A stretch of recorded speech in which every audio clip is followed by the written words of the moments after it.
ഈശോയിൽ പ്രിയപ്പെട്ടവരെ, ഇന്നത്തെ വായനകൾ നമ്മെ ഓർമ്മിപ്പിക്കുന്ന ഒരു കാര്യം, നമ്മൾ ശരിയായ സ്വാതന്ത്ര്യമുള്ള ദൈവമക്കളായിട്ട് മാറണം.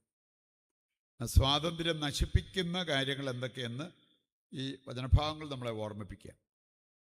സഭയിൽ നമ്മൾ ഓർക്കുന്ന ഒരു വിശുദ്ധനുണ്ട്, വിശുദ്ധ ഒലിവർ പ്ലങ്കറ്റ്.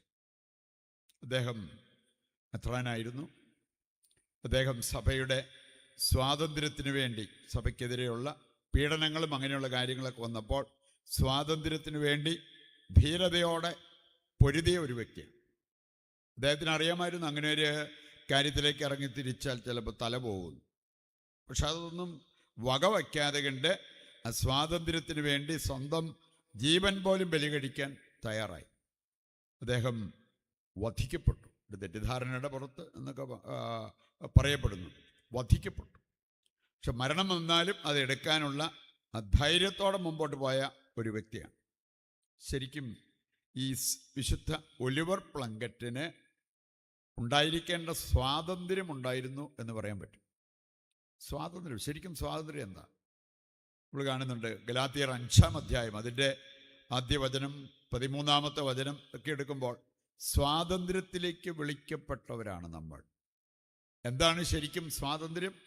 13-ാമത്തെ വചനം പറയുന്നുണ്ട്, നമുക്ക് നന്മ മനസ്സിലാക്കി അത് ചെയ്യാനുള്ള ആ ഒരവസ്ഥ നമുക്കുണ്ടെങ്കിൽ അതാണ് സ്വാതന്ത്ര്യം. അതല്ലാതെ നമുക്ക് ഇഷ്ടമുള്ളതൊക്കെ ചെയ്ത് മുമ്പോട്ട് പോകാനുള്ള ലൈസൻസ് അല്ല യഥാർത്ഥ സ്വാതന്ത്ര്യം എന്നുള്ളത്. കർത്താവിൻ്റെ വചനം നമ്മെ പഠിപ്പിക്കുക. ജോൺ പോൾ രണ്ടാമൻ മാർപ്പാപ്പ അദ്ദേഹം പഠിപ്പിച്ചൊരു കാര്യം, ശരിക്കും ഫ്രീഡം എന്ന് പറഞ്ഞാൽ നമ്മൾ നല്ലതെന്തെന്നറിഞ്ഞിട്ട് അത് ചെയ്യാനുള്ള ഒരു ദൃഢനിശ്ചയം. എന്ത് വില കൊടുത്തും എനിക്കത് ചെയ്യണം, എനിക്കത് സ്വന്തമാക്കണം, അങ്ങനെയൊക്കെ ചിന്തിക്കാൻ പറ്റുന്നവര് യഥാർത്ഥ സ്വാതന്ത്ര്യം, പരിശുദ്ധാത്മാവിലുള്ള സ്വാതന്ത്ര്യം അനുഭവിക്കുന്നവരാണ് എന്ന് പറയാൻ പറ്റും. അതാണ് ഈ വിശുദ്ധനും ഓർമ്മിപ്പിച്ചൊരു കാര്യം. ഇനി നമ്മുടെ സ്വാതന്ത്ര്യം തകർക്കുന്ന ചില കാര്യങ്ങളെക്കുറിച്ച് ഇന്നത്തെ വായനകൾ നമ്മളെ ഓർമ്മിപ്പിക്കാം.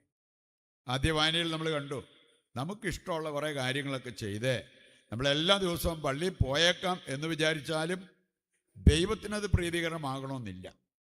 നമ്മളെക്കാൾ കൂടുതൽ കാര്യങ്ങൾ ചെയ്തവരുടെ മുഖത്ത് നോക്കി കർത്താവ് പറഞ്ഞ ഒരു കാര്യം, നിങ്ങൾ നന്മ തിരഞ്ഞെടുക്കാതെ എന്തുകൊണ്ടാണ് തിന്മ ചെയ്യുന്നത്? നിങ്ങൾ തിരഞ്ഞെടുക്കേണ്ടത് നന്മയാണ്. നന്മ ചെയ്യുന്നതിൽ ഒരു മടിയും ഉണ്ടാകരുത്. അതാണ് നിങ്ങളുടെ വിളി.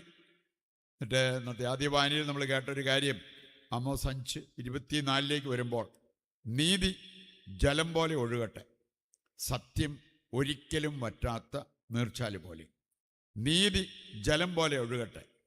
നമ്മുടെ വീട്ടിലാണേലും നാട്ടിലാണേലും നമ്മൾ അനീതി കാണിക്കുകയും അസത്യത്തിൽ ജീവിക്കുകയും ചെയ്തിട്ട് പെരുന്നാൾ നടത്തിയാലും മറ്റെന്തെല്ലാം അഭ്യാസങ്ങൾ കാണിച്ചാലും ദൈവത്തിനത് പ്രീതികരമാകത്തില്ല.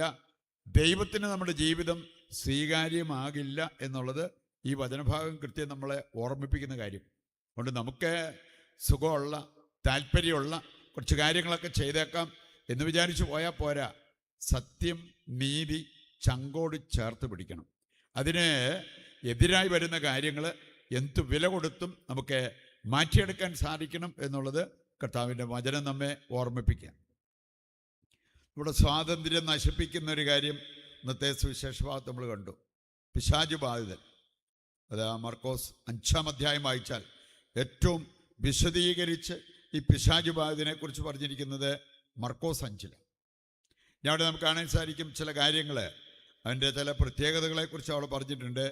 വസ്ത്രം ധരിക്കാറില്ലായിരുന്നു, ശവക്കല്ലറയിലാണ് താമസിച്ചിരുന്നത്, അതിലെ പോയവരെയെല്ലാം അവനെ പീഡിപ്പിക്കുകയും ചെയ്തു, സ്വയം പീഡിപ്പിച്ചു. ഇങ്ങനെയുള്ള കുറേ കാര്യങ്ങൾ അവിടെ പറഞ്ഞിരിക്കുന്നത് കാണാൻ പറ്റും.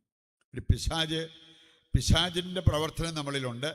പിശാച് നമ്മെ അടിമയാക്കിയിരിക്കുന്നു എന്നുള്ളത് മനസ്സിലാക്കാനായിട്ട് ഈ അധ്യായം വായിച്ചിട്ട് അവിടെ പറയപ്പെട്ടിരിക്കുന്ന എന്തെങ്കിലുമൊക്കെ നമ്മുടെ ജീവിതത്തിൽ ഉണ്ടോ എന്ന് കണ്ടെത്തിയാൽ മതി. ഉണ്ടെങ്കിൽ നമുക്കൊരു വിടുതലാണ് ആവശ്യമായിട്ടുള്ളത്. വിടുതൽ നടന്നു കഴിയുമ്പോൾ ശരിക്കുള്ള സ്വാതന്ത്ര്യം എന്താണെന്ന് നമ്മളറിയും. ആ സ്വാതന്ത്ര്യത്തിൽ ജീവിക്കാൻ വിളിക്കപ്പെട്ടിരിക്കുന്നവരാണ് ദൈവമക്കളായി നമ്മൾ. അതുകൊണ്ട് നമ്മെ അടിമകളാക്കുന്ന രണ്ട് കാര്യങ്ങൾ. ഒന്ന്, പിശാച് നമ്മെ അടിമകളാക്കും.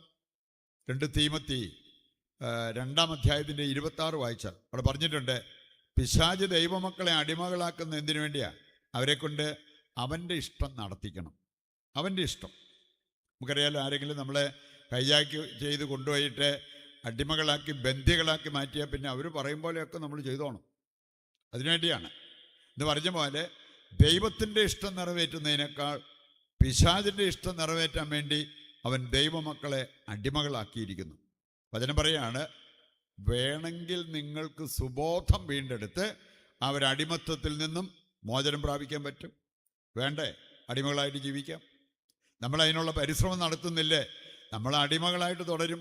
എന്നിട്ട് ആരുടെ ഹിതമായിരിക്കും നമ്മൾ നിറവേറ്റുക? സാത്താൻ്റെ ഹിതം. അതിനുവേണ്ടിയാണല്ലോ അവൻ അടിമയാക്കിയത്. അപ്പം അതുകൊണ്ട് ഇങ്ങനെയുള്ള അടിമത്തം, ഈ പിശാചിൻ്റെ അടിമത്തം, അത് ദൈവമക്കൾക്ക് ചേർന്നതല്ല. ഇങ്ങനെ എന്തെങ്കിലും ഉണ്ടെങ്കിൽ അതിൽ നിന്നും പുറത്തു വരാനുള്ള ആ ഒരു പ്രയത്നം നമ്മൾ നടത്തണം. എത്രയും നേരത്തെ പുറത്തു വന്നാൽ നമുക്ക് കൊള്ളാം. വീണ്ടും നമ്മൾ കാണുന്നുണ്ട് മറ്റൊരു അടിമത്തമാണ് പാപത്തിൻ്റെ അടിമത്തം. യോഹന്നാൻ 8-ാം അധ്യായം 34-ാമത്തെ വചനം വായിച്ചാൽ അവിടെ പറഞ്ഞിരിക്കുന്നത്, സത്യം സത്യമായി ഞാൻ നിങ്ങളോട് പറയുന്നു, പാപം ചെയ്യുന്നവൻ പാപത്തിൻ്റെ അടിമയാണ്.